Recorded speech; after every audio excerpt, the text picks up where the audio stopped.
The only consolation the victims have now is that Dahmar showed some remorse for his actions. Dahmar now starts talking money. His unspeakable actions made national news, so Dahmar was actually set to make some cash from his horrifying actions.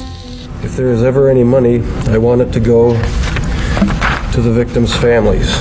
And this turned out to be a bizarre form of compensation. Today, it's the sale of serial killer Jeffrey Dahmer's deadly possessions that has some people scrambling and others screaming. Up for bids, a hatchet, saws, the refrigerator where Jeffrey Dahmer kept body parts, and other macabre memorabilia.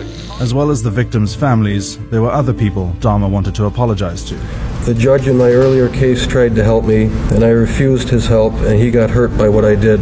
These multiple murders were not Dahmer's first run-in with the law. He was also arrested in 1989 for the sexual assault of a teenage boy named Somsak Symphony. According to the Times, Dahmer was convicted of sexually assaulting Somsak in 1989 after he convinced the then 13-year-old boy to follow him to his apartment to take part in a nude photo shoot in exchange for money. The judge intended to sentence Dahmer to 8 years in prison, but Dahmer wrote a letter of regret to the judge. He served 10 months and was then freed on probation. The judgment, in hindsight, literally cost lives. Dahmer then apologized to the police officers he tricked.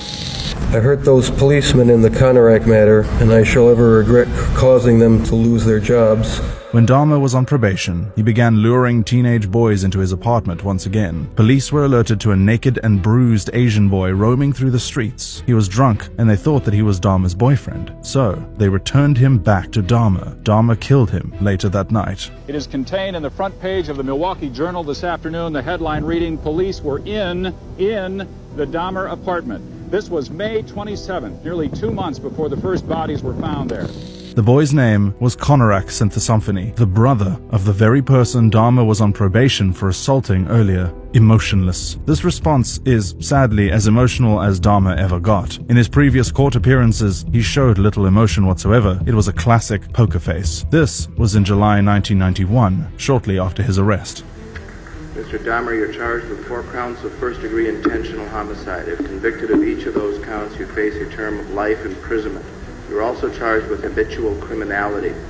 That would add an additional 10-year penalty to each count upon conviction. Do you understand that? I understand, Your Honor.